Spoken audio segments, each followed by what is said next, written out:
Welcome everyone. This video is on the skills of debate writing.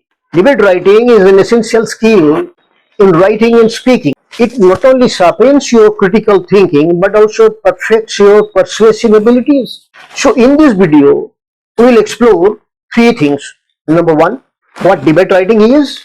Number two, what is its format, how to write it, and some illustrative examples.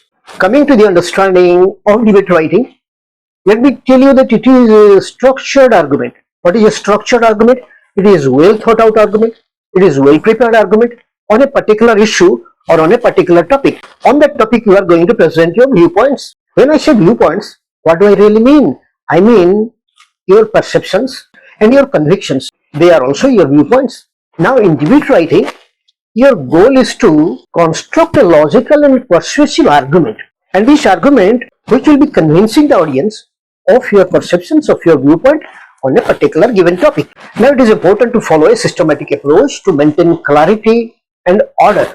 When coming to the format of debate writing, when in the academic discipline, I mean in the examination of schools and colleges or in competitive exams, when you want to write a debate, you have to follow these parts meticulously. First step of the debate is you have to greet the audience politely. So you have to use polite greeting expressions. And after that, what you have to do? You have to introduce yourself, your name to the audience. Following your introduction, you have to introduce the topic. Topic should be brought to the knowledge of the audience. It is advisable that you begin your debate with a relevant quote to engage your audience, because you have to grab the attention of the audience from the very beginning. For example, you could use a statistic related to the debate topic or a thought-provoking question. So the beginning part is very important. Explain why this topic given is significant and why this topic is worth debating. This sets the stage for the reader, making them understand the context of the debate. Please remember, this is what you are required to do in a situation of delivery of debate before an audience. But in the case of writing in the examination, to start with, you mention a heading. Heading where you have to mention the name of the topic, or after mentioning the topic, you have to mention the writer's name. And both heading and writer's name should be center aligned. That is, both these should be written at the center of the page. These two are very important aspects for academic examination purpose. Keep this in mind. After this introduction part comes the body of the debate. And body of the debate, it contains the relevant elements of the debate. Come to this part, definition and importance, and define the key terms or concepts involved in the debate. Certain words might appear difficult to the public. Explain them. This step is very crucial because it ensures that everyone has the same clarity regarding the topic. Clear definition that will prevent misunderstanding among the members of the audience. That is why try to explain what is the real implication of the topic. After this, you explain why the topic is important and why the topic is relevant to the audience. You can discuss its real world implication, and you can discuss its societal impact on the society, or any recent developments related to the issue. So this helps your readers see the significance of the topic. Then, statement of the problem you have to mention. Clearly state the problem or the issue that the debate addresses. So in this section, you present the controversy or the different perspectives surrounding the topic. You can do this by summarizing the key arguments of both the sides. Affirmation and negation. Considering these two sides, you have to come up with the points. And contextually, you have to make your position clear, whether you are affirming the topic or you are negating. This is where you make your stance clear. Use a concise and assertive statement to let the reader know where you stand. While you do not need to go into the greater detail here, offer a glimpse of the key points, important points at a glance, and then come to the main points relating to your negation or affirmation. Main arguments will come in this part of the debate writing. Present your arguments in a logical and organized manner. Each argument should have its dedicated section or dedicated paragraph. Start with your strongest point and then you proceed to the next one in order of importance. Now support each argument with relevant evidence, proof, examples and statistics. This is where you prove the facts, you prove your points, and you prove your real life examples to back up your claims. You say that yes, I am going to negate it, and relating to that, you provide certain examples, certain proof or evidences. The stronger your evidence is, the more persuasive your argument becomes. People will accept you provided your logic is very strong. Use your persuasive language also. Language is very important to convince your audience. Make use of rhetorical devices, emphatic words, emphatic expressions, persuasive techniques, and vivid language to engage your readers emotionally and intellectually. Another important part during this debate is you have to go for counter arguments. What are the counter arguments? You acknowledge the opinions given by others and you try to reject the opposing side's arguments by your logic, by your argument. After the presentation of your main points in this part of the debate, what you have to do, you have to come to the conclusion part, ending part. In this part, you have to summarize your main points. Through the examples given, you have to come to the conclusion that yes, because of those examples, because of those evidences, you are correct. Your stand is correct. Now you have to end with a strong and memorable closing statement. This is very important. Closing statement, memorable closing statement. Now your concluding statement should leave a lasting impression in the mind of the audience. Whether it is a call for action, whether it is a suggestion or a thought-provoking quote, whatever it is, you have to be very emphatic. Yes, you have to give a call to action so that people will be prompted to accept you. Finally, in a very polite way, you have to conclude your presentation of the debate. You have to offer thanks to the members of the audience for their patient hearing.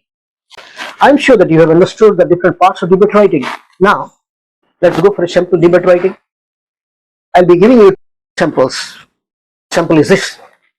A topic is, should the cell phones be allowed in the schools? Cell phones means mobile phones.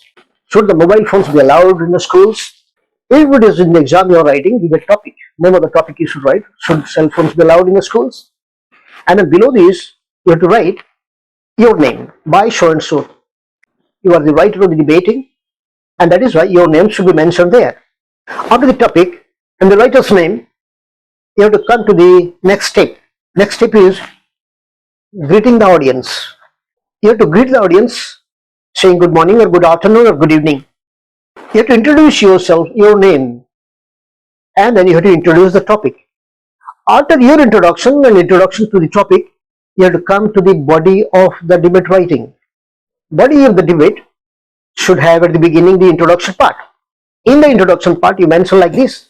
You mention these lines. You can write your own sentences, your own ideas in your own style of writing, because everyone has his own style of writing, like your face being the unique in the world. Similarly, your writing style is also unique in the world. You can go for your style of writing, your original thoughts you are going to reproduce. Introducing the topic, you write like this. In the age of technology, the use of mobile phones or the cell phones in schools, it has given rise to a debate. Did you know that over 90% of high school students in India particularly own a cell phone? It is very important to consider the pros and cons before taking a stand on this issue. After this, you have to make your position clear, stand clear. I believe that cell phone should not be allowed in the schools. This is your stand, should not be allowed.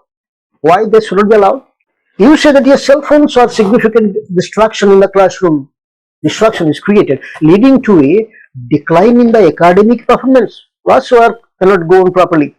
Numerous studies have shown that students who use their phones in class, they score lower marks on tests, and they have lower attention spans. Classwork suffers. Another point you try to present from your side with cyberbullying and inappropriate content. Cell phones can be misused for harmful purposes such as cyberbullying and accessing inappropriate content. In the net, many appropriate contents are available. They can be accessed if the phones are allowed freely to the students. Such incidents have been on the rise, and rising concerns among educators and parents accessing inappropriate contents from the net. Another is social interaction. On that also you have to put something. The presence of cell phones, it hinders face-to-face social interaction among students. Instead of engaging with their peers during break time, students are often glued to their screens, and that is why they miss out on important social experiences. Next, you have to come to the counter arguments. You have to put like this. Opponents argue that cell phones or mobiles can be used for educational purposes and in emergencies. While it is true, their logic is acceptable that some educational apps and resources can be accessed via cell phones. We believe that these benefits do not outweigh the drawbacks, and there are alternative ways to address emergency situations. So emergency cannot be taken as a plea. Coming to the conclusion, you have to say, in conclusion, the use of cell phones in schools is a contentious issue, but we firmly believe that the distractions and potential risk, they are more compared to the benefits. As you debate on this topic, remember that a classroom free from the distraction of cell phones can lead to a more focused, more enriching learning environment. With mobiles, definitely learning environment will suffer. Here, with this, I would like to sign off. Thanks for your patient hearing. Well, here is the end of the sample debate, and this debate has been written strictly as per the format given. As you embark on your journey of debate writing, remember, my dear, practice makes a man perfect. Debate writing should be taken up intensively to gain your perfection. Here comes the end of the video. If this video is of any utility, like and share it. Thanks for watching.